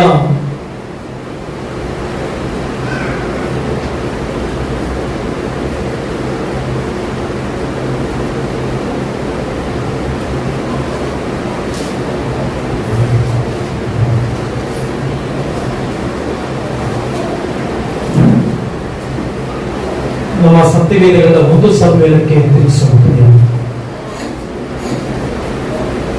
ಒಂದು ಸಮುವೇಲ 15ನೇ ಅಧ್ಯಾಯ 22ನೇ ವಚನದಲ್ಲಿ ಸಮುವೇಲ ಸೌಲನಿಗೆ ಹೇಳ್ತಾನೆ, ಅದಕ್ಕೆ ಸಮುವೇಲನು, ಯೆಹೋವನು ವಿಧೇಯತ್ವಕ್ಕೆ ಮೆಚ್ಚುವಷ್ಟು ಯಜ್ಞ ಹೋಮಗಳಿಗೆ ಮೆಚ್ಚುತ್ತಾನೋ? ಯಜ್ಞವರ್ಪಿಸುವುದಕ್ಕಿಂತ ಮಾತು ಕೇಳುವುದು ಉತ್ತಮ, ಟಗರುಗಳ ಕೊಬ್ಬಿಗಿಂತ ವಿಧೇಯತ್ವವು ವಿಶೇಷವಾಗಿದೆ. ಅವಿಧೇಯತ್ವವು ಮಂತ್ರತಂತ್ರಗಳಷ್ಟೇ ಕೆಟ್ಟದ್ದಾಗಿದೆ. ಅವಿಧೇಯತ್ವವು ಮಂತ್ರತಂತ್ರಗಳಷ್ಟೇ ಕೆಟ್ಟದ್ದಾಗಿದೆಯಂತೆ. ಅವಿಧೇಯರಾಗ್ತಾ ಇದೆಯಾ? ನೀನು ಮಾತಮಂತ್ರ ಮಾಡುವವರಿಗಿಂತ ಬಹಳ ಕಠಿಣ ವ್ಯಕ್ತಿ ಅಂತ. ವಿಧೇಯತ್ವ, ನಿನ್ನ ಮನೆಯಲ್ಲಿ ವಿಧೇಯತ್ವವನ್ನು ಕಲಿಸು, ಕುಟುಂಬದಲ್ಲಿ ವಿಧೇಯತ್ವವನ್ನು ಕಲಿಸು, ಸಭೆಗಳ ಒಳಗಡೆ ವಿಧೇಯರಾಗುವುದನ್ನು ಕಲಿಯಿರಿ. ಆಗ ನೀವು ಆಶೀರ್ವದಿಸಲ್ಪಡ್ತೀರಿ. ಪ್ರಿಯ ದೇವರ ಮಕ್ಕಳೇ, ಇಲ್ಲಿ ನೋವನ ಕಾಲಘಟ್ಟದಲ್ಲಿ ಬಹಳ ಜನರು ಅವಿಧೇಯರಾಗಿತ್ತು. ಅದು ಹೇಳಿದ ಮಾತನ್ನ ಕೇಳಲಿಲ್ಲ. ಡಿಸ್ಒಬೀಡಿಯಂಟ್ ಟು ಗಾಡ್. ಮಾತ್ರವಲ್ಲದೆ 5ನೇ ಪಾಯಿಂಟ್ ಏನಂತಂದ್ರೆ ಪ್ಲೆಷರ್ಸ್ ಲವಿಂಗ್. ಮತ್ತಾಯ ಸುವಾರ್ತೆ 24:38 they were eating and drinking, marrying and giving in marriage. ತಿನ್ನುತ್ತಾ ಕುಡಿಯುತ್ತಾ ಮದುವೆ ಮಾಡಿಕೊಳ್ಳುತ್ತಾ ಇದ್ರಂತೆ. ಕಡೆಯ ದಿವಸಗಳಲ್ಲಿ ಇದ್ದೇವೆ, ನೋಹನ ಕಾಲದಂತೆ. ಈಗ ತಿನ್ನುತ್ತಾ ಕುಡಿಯುತ್ತಾ ಇದ್ದರು. they enjoyed the pleasures, they enjoyed and they loved their pleasures. ದೇಹ ಏನೇನು ಹೇಳುತ್ತೋ ಅದರ ಪ್ರಕಾರ ಜೀವಿಸಿದ್ರು. ಅವರು ದೇಹ ಏನೇನು ಹೇಳ್ತೋ ಅದಕ್ಕೆ ಇಷ್ಟು ಬಂದ ಪ್ರಕಾರ ಜೀವಿಸಿದ್ರು. ದೇಹದ ಇಚ್ಛಾನುಸಾರ ಬದುಕಿದ್ರು. ದೇಹದ ಇಚ್ಛೆಗಳಿಗೆ ಅನುಗುಣವಾಗಿ ನಡೆದ್ರು. ದೇಹದ ಇಚ್ಛೆಗಳಿಗೆ ಅನುಗುಣವಾಗಿ ದೇಹ ಯಾವುದನ್ನು ಮಾಡುವಂತ ಅದನ್ನು ಮಾಡ್ತಾ ಹೋದ್ರು. ಸಹೋದರಿ, ದೇಹ ಏನ್ ಹೇಳ್ತಾ ಇದ್ದ ಪ್ರಕಾರ ಜೀವಿಸ್ತಾ ಇದೆಯಾ? ದೇಹದ ಇಚ್ಛೆಗಳಿಗೆ ಅನುಗುಣವಾಗಿ ನಡೀತಾ ಇದೆಯಾ? ದೇಹಗಳ ಇಚ್ಛಾನುಸಾರ ನಡೀತಾ ಇದೆಯಾ? ಯಾವ ರೀತಿ ನಡೀತಾ ಇದೆ ಸಹೋದರಿ? ತಿನ್ನುತ್ತಾ ಕುಡಿಯುತ್ತಾ ಹೊಟ್ಟೆಯೇ ನಮ್ಮ ದೇವರು ಅನ್ಕೊಳ್ತಾರೆ. ಕಳೆಯ ಕಾಲಗಳಲ್ಲಿ ಆಶಾತುರರಾಗಿ ಜೀವಿಸಿದ್ರು. ಇಸ್ರಾಯೇಲ್ಯರು ಆಹಾರಕ್ಕಾಗಿ ಕರ್ತನನ್ನ ಪರೀಕ್ಷಿಸಿದ ಹಾಗೆ ಅದರ ಅರ್ಥ ತಿನ್ನುವುದು ಕುಡಿಯುವುದು ಮಾತ್ರ ಅಲ್ಲ, ದೇಹದ ಇಚ್ಛಾನುಸಾರ. ದೇಹ ಯಾವುದನ್ನ ಇಷ್ಟಪಡುತ್ತೋ, ದೇಹ ಯಾವುದನ್ನ ಬೇಕನ್ಸುತ್ತೋ ಅದನ್ನ ಜನರು ಆಶಿಸ್ತಾ ಅದ್ರ ಪ್ರಕಾರ ನಡೆದರು. ಇವತ್ತು ನೀನೇನ್ ಜೀವಿಸ್ತಾ ಇದೆ ಸಹೋದರಿ? ನೀನೇನ್ ಬದುಕ್ತಾ ಇದೆಯಾ? Life revolved around pleasure and worldly affairs. They have no concern for God's judgment. ದೇವರು ನ್ಯಾಯ ತೀರಿಸ್ತಾನಪ್ಪ ಅನ್ನುವಂತ ಭಯ ಹೊರಟೋಯ್ತು. ನಾನು ಹಣ ಸಂಪಾದನೆ ಮಾಡಬೇಕು, ನಾನು ಶ್ರೀಮಂತನಾಗಬೇಕು, ನಾನು ಹಂಗ್ ಮಾಡಬೇಕು, ನಾನು ಹಿಂಗ್ ಮಾಡಬೇಕು. ಇವತ್ತು ದೇವರು ಬಂದ್ರೆ what about your education? If today God arrives, what about your future? ಇವತ್ತು ದೇವರು ಮಧ್ಯಾಕಾಶದಲ್ಲಿ ಬಂದು ತುತ್ತೂರಿ ಧ್ವನಿಯನ್ನು ಊದಿದ್ರೆ what about your assets? ನಿನ್ನ ಅಸೆಟ್ಸ್ ಏನು? ನಿನ್ನ ಕಾರ್ಯ ಏನು? ನಿನ್ನ ಡಿಗ್ರಿ ಎಲ್ಲೋಯ್ತು? ನಿನ್ನ PhD ಎಲ್ಲೋಯ್ತು? ನಿನ್ನ ಹಣ ಎಲ್ಲೋಯ್ತು? ನಿನ್ನ ಮನೆ ಎಲ್ಲೋಯ್ತು? ನಿನ್ನ ಎಲ್ಲಾ ಕಾರ್ಯಗಳು ಎಲ್ಲಿ ಹೋಯ್ತು? Where it will go? God will ask you, I sent to the world what you did for me. ನಾನು ನಿನ್ನ ಲೋಕಕ್ಕೆ ಕಳಿಸಿದೆ, ನೀನು ನನಗೆ ಏನು ಮಾಡಿದೆ? ನನ್ನ ರಾಜ್ಯಕ್ಕೆ ಏನು ಮಾಡಿದೆ? ಆದ್ದರಿಂದ ಪ್ರಿಯ ದೇವರ ಮಕ್ಕಳೇ, ದೇವರ ರಾಜ್ಯಕ್ಕಾಗಿ ದುಡಿಯಿರಿ, ದೇವರ ರಾಜ್ಯಕ್ಕಾಗಿ ಕೆಲಸ ಮಾಡಿ, ದೇವರಿಗೋಸ್ಕರ ದುಡಿಯಿರಿ. Hallelujah, hallelujah. ಹಾಗಾಗಿ ನೋಹನ ಕಾಲದಲ್ಲಿ ತಿನ್ನುತ್ತಾ ಕುಡಿಯುತ್ತಾ ಇದ್ರು, ಮದುವೆ ಮಾಡಿಕೊಳ್ಳುತ್ತಾ ಇದ್ರು. ದೇ ಎಂಜಾಯ್ಡ್, ಬಹಳ ಎಂಜಾಯ್ ಮಾಡಿದ್ರಂತ ಲೈಫ್ ಅನ್ನು ಅವರು. ಕೊನೆಗೇನಾದ್ರಮ್ಮ ಸಮಾನವಾದ ನಾಶವಾದ್ರು. ಈ ಲೋಕದಲ್ಲಿ ಇವಾಗ ನೋಡಿ ಜನರು ಯಾವ್ದಕ್ಕೆ ಹೆಚ್ಚು ಒತ್ತು ಕೊಡ್ತಾ ಇದ್ದಾರೆ ಗೊತ್ತಾ? ನೀವು ಸೋಷಿಯಲ್ ಮೀಡಿಯಾ ನೋಡೋದಾದ್ರೆ ಜನರು ಇವತ್ತು ಈ ವಾಕ್ಯಕ್ಕೆ ಅನುಸಾರವಾಗಿನೇ ಬದುಕ್ತಾ ಇದ್ದಾರೆ. They are enjoying their life. ಇವತ್ತು ಇರ್ತೀವಿ, ನಾಳೆ ಸಾಯ್ತೇವೆ, ಎಂಜಾಯ್ ಮಾಡುವಂತ ಪ್ರಪಂಚದಲ್ಲಿ ಇದ್ದೇವೆ. ಹಾಗಾದ್ರೆ ನೀವ್ ಹೆಂಗಿರ್ಬೇಕು? ವಿಶ್ವಾಸಗಳು ಹೆಂಗಿರ್ಬೇಕು? ಇವತ್ತು ಲೋಕ ಹೇಳ್ತಾ ಇದೆ ಇವತ್ತು ತಿಂದು ಕುಡಿದು ಮಜಾ ಮಾಡೋಣ, ನಾಳೆ ಸಾಯುತ್ತೇವಲ್ಲ. ಹಲೋ, ಪ್ರಪಂಚ ನಾಶನಕ್ಕೆ ಸಮೀಪಿಸ್ತಾ ಇದೆ. ನಾವೆಲ್ಲರೂ ತಿಳ್ಕೊಳ್ತೀವಪ್ಪ, ಏನಪ್ಪ ಪ್ರಪಂಚ, ಕಲಿಯುಗಕ್ಕೆ ಬಂದ್ಬಿಟ್ಟಿದ್ದೇವೆ, ಕಲಿಯುಗದಲ್ಲಿ ಜೀವಿಸ್ತಾ ಇದ್ದೇವ. ಕಲಿಯುಗ ಎಲ್ಲಿ ಕರ್ಕೊಂಡು ಹೋಗುತ್ತವ? ಎಲ್ಲಿ ಕರ್ಕೊಂಡು ಹೋಗುತ್ತೆ? ಕಲಿಯುಗ ನಿನ್ನನ್ನು ನಾಶನ ಕರ್ಕೊಂಡು ಹೋಗುತ್ತದೆ. ಹಲ್ಲೆಲೂಯಾ. ಕಲಿಯುಗ ನಿನ್ನನ್ನ. ಹಾಗಾಗಿ ದೇವರಿಗೆ ಭಯಭಕ್ತಿಯಿಂದ ಜೀವಿಸು, ದೇವರಿಗೆ ನಮ್ರತೆಯಿಂದ ಜೀವಿಸು. ಐದನೇದಾಗಿ ಅವರು ಸಂತೋಷಿಸಿದ್ರಂತೆ. ಆರನೇದಾಗಿ ದೇ ಮೋಕ್ ಗಾಡ್ಸ್ ಮೆಸೇಜ್. ದೇವರ ದೈವಿಕ ಸಂದೇಶವನ್ನ, ದೇವರ ಮನುಷ್ಯನಾದ ನೋಹನನ್ನ ತಿರಸ್ಕರಿಸಿದ್ರು. ಇಲ್ಲಿದೆ ನಿಜವಾದ ಪಾಯಿಂಟ್. ನೋಹ ಸುಮಾರು ವರ್ಷಗಳಿಂದ ಒಂದು ಪ್ರಸಂಗ ಮಾಡ್ತಾ ಇದ್ದ.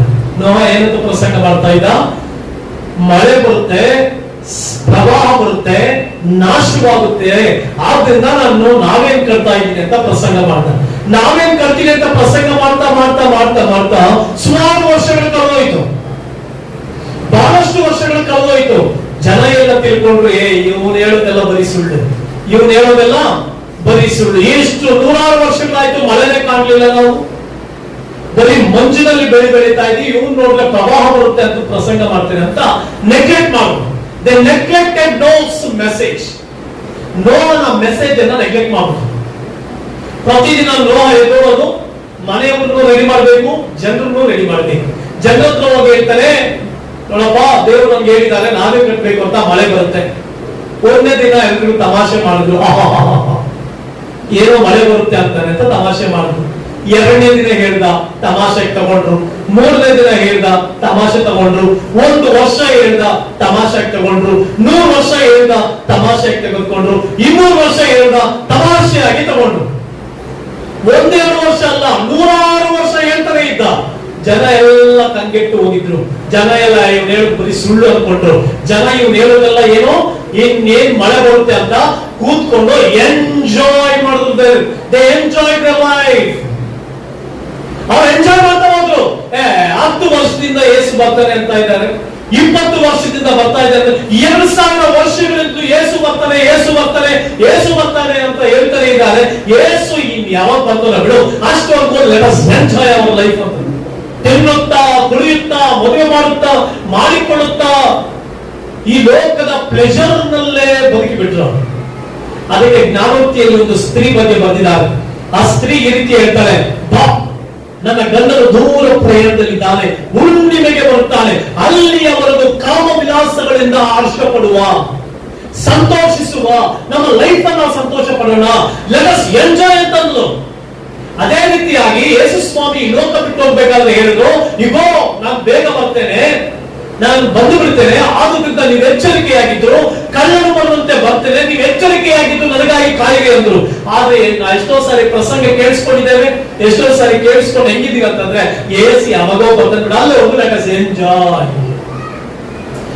Enjoy our life. ಲೋಕಕ್ಕೆ ಸಂಬಂಧಪಟ್ಟವಾಗಿ ಬದುಕೋಣ, ಇಷ್ಟು ಬಂದ ಪ್ರಕಾರ ಜೀವಿಸೋಣ, ಸಮಯದಿಂದ ದೂರ ಉಳಿಯೋಣ. ನನ್ನ ಗಂಡನು ದೂರ ಹೋಗಿದ್ದಾನೆ, ನನ್ನ ಯಜಮಾನನು ದೂರ ಹೋಗ್ಬಿಟ್ಟಿದ್ದಾನೆ, ನನ್ನ ಗಂಡನು ಯಾರು? ಯೇಸು ಕ್ರಿಸ್ತನು.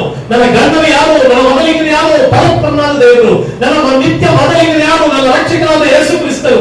ಅದು ದೂರ ಪ್ರಯಾಣಕ್ಕೆ ಹೋಗಿದ್ದಾನೆ, ಅಂದ್ರೆ ಪರಲೋಕ ರಾಜ್ಯಕ್ಕೆ ಹೋಗಿದ್ದಾನೆ, ಪರಲೋಕದ ಸಿಂಹಾಸನದಲ್ಲಿ ಕುಳಿತಿದ್ದಾನೆ. ಆದ್ರೂ ಪರಲೋಕದಿಂದ ಇನ್ನು ಬರುವುದು ತಡ ಆಗ್ತಾ ಇದೆ. ಅಲ್ಲಿವರೆಗೆ ಏನ್ ಮಾಡೋದು ನಾವು? ಎರಡು ರೀತಿಯಾದಂತಹ ಆಪ್ಷನ್ಗಳಿದೆ ನಿನ್ನ ಮುಂದೆ, ಎರಡು ರೀತಿಯಾದಂತಹ ಕಾರ್ಯ ನಿನ್ನ ಮುಂದೆ ಇದೆ. ಒಂದು, ದೇವರಿಗಾಗಿ ದುಡಿ, ದೇವರಿಗಾಗಿ ಕೆಲಸ ಮಾಡು, ದೇವರ ರಾಜ್ಯ ಕಟ್ಟು, ಪರಲೋಕಕ್ಕಾಗಿ ದುಡಿ, ಪರಲೋಕಕ್ಕಾಗಿ ಬಿತ್ತು, ಪರಲೋಕದ ಆಶೀರ್ವಾದಗಳಿಗಾಗಿ ನುಡಿ, ಪರಲೋಕದ ಆತ್ಮಗಳ ರಕ್ಷಣೆಗಾಗಿ ದುಡಿ. ಇನ್ನೊಂದು, ಹೆಂಗಾದ್ರೂ ಇರಲಿ, ನಾನು ಆರಾಮಾಗಿ ಬೆಳಿಗ್ಗೆ ಕೆಲಸಕ್ಕೆ ಹೋಗ್ತೀನಿ, ಸಾಯಂಕಾಲ ಬರ್ತೀನಿ, ಮನೆ ಮುಂದೆ ಮಾತಾಡ್ಕೊಂಡು ಕೂತ್ಕೊಳ್ತೀನಿ, ಪ್ರಾರ್ಥನೆ ನಡೀತಾ ಇದೆ, ಯಾರೋ ಪ್ರಾರ್ಥನೆ ಮಾಡ್ಕೊಳ್ತಾರೆ ಬಿಡು, ನಾನು ಇಷ್ಟು ಬಂದ ಪ್ರಕಾರ ಬರ್ತೇನೆ, ನನಗೆ ಇಷ್ಟು ಬಂದ ಪ್ರಕಾರ ಜೀವಿಸ್ತೀನಿ, ನಾನು ಕೇಳೋರು ಯಾರು, ನನ್ನ ಹೇಳೋರು ಯಾರು? ನಾನೇ ರಾಜ, ನಾನೇ ರಾಣಿ, ನನಗೆ ಇಷ್ಟು ಬಂದ ಬದುಕನ್ನ ಬದುಕ್ತೀನಿ, ನನಗೆ ಇಷ್ಟು ಬಂದ ಜೀವಿತವನ್ನ ಜೀವಿಸ್ತೀನಿ, ನಾನು ಎಂಜಾಯ್ ಮಾಡ್ತೀನಿ ಟಿವಿನಲ್ಲಿ, ನಾನು ಎಂಜಾಯ್ ಮಾಡ್ತೀನಿ ಧಾರಾವಾಹಿಗಳು ನೋಡ್ಕೊಂಡು, ನಾನು ಎಂಜಾಯ್ ಮಾಡ್ತೀನಿ ಮೊಬೈಲ್ಗಳನ್ನ ನೋಡ್ಕೊಂಡು, ನಾನು ಮೊಬೈಲ್ಗಳಲ್ಲೇ ಬೀಳ್ತೀನಿ. ಲೋ, ನೀನ್ ಬದುಕೆ ಹೇಗಿದೆಯಮ್ಮ? ನೆಪಗಳಿಗೆ ಹೇಳ್ತಾ ಇದೀಯಾ? ಒಂದು ದಿನ, 100 ವರ್ಷ ಕಳಿತು, ಒಂದು ದಿನ ಮಳೆ ಬರ್ಲಿಕ್ಕೆ ಆರಂಭಿಸಿತ್ತು. ಒಂದೇ ದಿನ ಏನಂದ್ಕೊಂಡ್ರು ಇವರು, ಅಲ್ಲದ ಮಳೆ ಬಂತು ಅಂತ. ಮಳೆಯನ್ನೇ ನೋಡಿ ಇರುವಂತವರು ಮಳೆಯನ್ನ ನೋಡಿದಾಗ ಎಂಜಾಯ್ ಮಾಡ್ರು, ಅದನ್ನು ಕೂಡ ಎಂಜಾಯ್ ತಗೊಂಡ್ರು. ನೋಡಂತ ಅದನ್ನು ಕೂಡ ಎಂಜಾಯ್, ಮಳೆ ಬರ್ತಾ ಇದೆ, ಓ ಸೂಪರ್. ಎರಡನೇ ದಿನ ಮಳೆ ಬಂತು, ಎರಡನೇ ದಿನ ಕೂಡ ಜನ ಸ್ವಲ್ಪ ಡ್ಯಾನ್ಸ್ ಮಾಡಿದ್ರು. ಮೂರನೇ ದಿನ ಮಳೆ ಬಂತು. ಮಳೆ ಬರುವುದಕ್ಕಿಂತ ಮುಂಚೆ ದೇವರು ನೋವನ್ನ ಕರ್ಕೊಂಡು ಹೋಗಿ ನಾವೇ ಒಳಗಡೆ ಹಾಕಿ ದೇವರ ಬಾಗಿಲು ಹಾಕಿದ್ರು. ಯಾರು ಹಾಕಿದ್ರು ಬಾಗಿಲು? ದೇವರ ಬಾಗಿಲು ಹಾಕಿದ್ರು. ಆಮೇಲೆ ಮಳೆ ಸ್ಟಾರ್ಟ್ ಆಯ್ತು, ಇವರು ಕುಣಿದಾಡಿದ್ರು, 2ನೇ ದಿನ ಕುಣಿದಾಡಿದ್ರು, 3ನೇ ದಿನ ಮಳೆ ಜಾಸ್ತಿ ಆಯ್ತು, 4ನೇ ದಿನ 5ನೇ ದಿನ ಹೀಗೆ ಮಳೆ ಜಾಸ್ತಿ ಆಗ್ತಾ ಆಗ್ತಾ ಆಗ್ತಾ ಆಗ ಪಡ್ಕೊಂಡ್ರು, ಅಯ್ಯೋ ನೋಹ, ಅಯ್ಯೋ ನೋಹ, ನೀನ್ ಹೇಳ್ದೆ ಕೇಳಲಿಲ್ಲ, ಮಳೆ ಬರ್ತಾ ಇದೆ, ಬಾಗಿಲು ತೆಗಿ, ಓಪನ್ ಡೋರ್. ಆಗುತ್ತಾ ಓಪನ್ ಡೋರ್? ಡೋರ್ ಓಪನ್ ಆಗುತ್ತಮ್ಮ? ನಾವೇ ಓಪನ್ ಆಯ್ತಾ? ಇಲ್ಲ. ಕುಣಿದಾಟ ಎಲ್ಲೋಯ್ತು? ಹಾರಾಟ ಎಲ್ಲೋಯ್ತು? ಜಂಬ ಎಲ್ಲೋಯ್ತು? ಅಹಂಕಾರ ಎಲ್ಲೋಯ್ತು? ನೋವು ಹೇಳಿದಾಗ ಎಲ್ಲಿ? ನೋವು ಬೋರ್ಗಲ್ದಲ್ವಾ? ನೋವು ಬಾಯ್ಬಿಟ್ಟು ಹೇಳಿದ್ದಲ್ವಾ? ನೋವು ಗಮನಿಸಿ ಹೇಳಿದ್ದಲ್ವಾ? ನೋವು ಪ್ರಸಂಗಿಸಿದ್ರಲ್ಲ, ಆ ಪ್ರಸಂಗಕ್ಕೆ ಬೆಲೆ ಹೇಳ್ಕೊಟ್ರು ಅವರು. ಮಳೆ ನೀರು ಜಾಸ್ತಿ ಆದಾಗ ಕೂಗಿದಾಗ ಅವರಿಗೆ ಸಹಾಯ ಸಿಗಲಿಲ್ಲ. ತೂರುಗಳು ತೆರೆಯಲ್ಪಟ್ಟವು, ಆಕಾಶವು ತೆರೆಯಲ್ಪಟ್ಟು ಮಳೆ ಜೋರಾದ್ರಿಂದ ಜನರಿಗೆ ದಿಕ್ಕು ಕಾಣದೆ ಎಲ್ಲರೂ ಸರ್ವನಾಶವಾದ. ನೋನು ಮತ್ತೆ ಅವನ 7 ಜನ ಸೇರಿ ಪಶು ಪ್ರಾಣಿಗಳು ಬದುಕೊಂಡು ಹೊರತು ಅವನ ಜೊತೆ ಅವನ ಆಚೆ ಇದ್ದ ಯಾರು ಬದುಕಲಿಲ್ಲ, ಎಲ್ಲ ಸತ್ತು. ಪರಲೋಕವು ತೆರೆಯಲ್ಪಡ್ತಾ ಇದೆ, ಪರಲೋಕವು ಬರ್ತಾ ಇದೆ, ಪರಲೋಕದ ಮಹಿಮೆ ಬರ್ತಾ ಇದೆ. ಬಿಟ್ಟು ಬಿಡು ನಿಂತವನನ್ನ, ಬಿಟ್ಟು ಬಿಡು, ಬಿಟ್ಟು ಬಿಡು, ಬಿಟ್ಟು ಬಿಡು. ಕರ್ತನಿಗಾಗಿ ಬದುಕು, ಕರ್ತನಿಗಾಗಿ ಜೀವಿಸು. ಲೈಫ್ ಅಕ್ಕ ಕರ್ತನಿಗಾಗಿ. ನೋಹನ ಕಾಲಘಟ್ಟದಲ್ಲಿ ನಿರ್ಲಕ್ಷ್ಯ. 7ನೇದಾಗಿ ಸ್ಪಿರಿಚುಯಲಿ ಬ್ಲೈಂಡ್.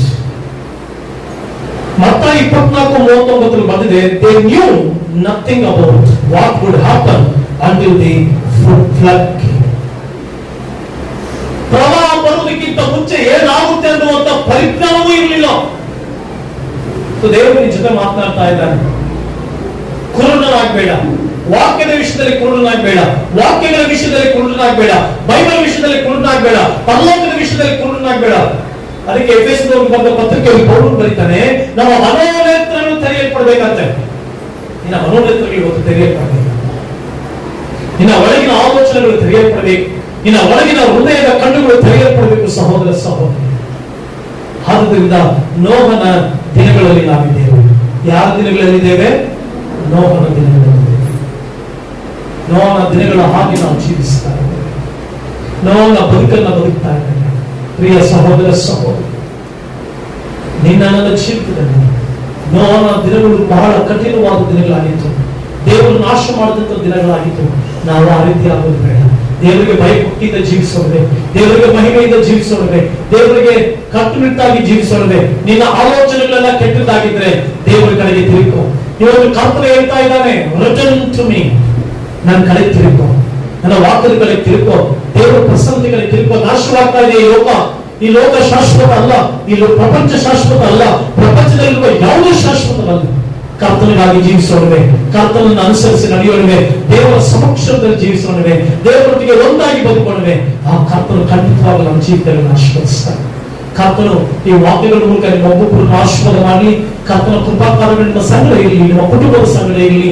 ಈ ಪ್ರಸಂಗವನ್ನ ಪ್ರಸಂಗಿಸ್ತಾ ಇರುವಂತ ಅದನ್ನ ಅಭಿಷೇಕನಾದ ನಾವು ನಿಮ್ಮೆಲ್ಲರನ್ನ ಒಂದೇ ಒಂದು ಕೇಳಿಕೊಳ್ತೇನೆ, ಕ್ರಿಸ್ತನ ಕಡೆಗೆ ತಿರುಗಿಕೊಳ್ಳಿ, ಕ್ರಿಸ್ತನ ವಾಕ್ಯದ ಕಡೆಗೆ ತಿರುಗಿಕೊಳ್ಳಿ.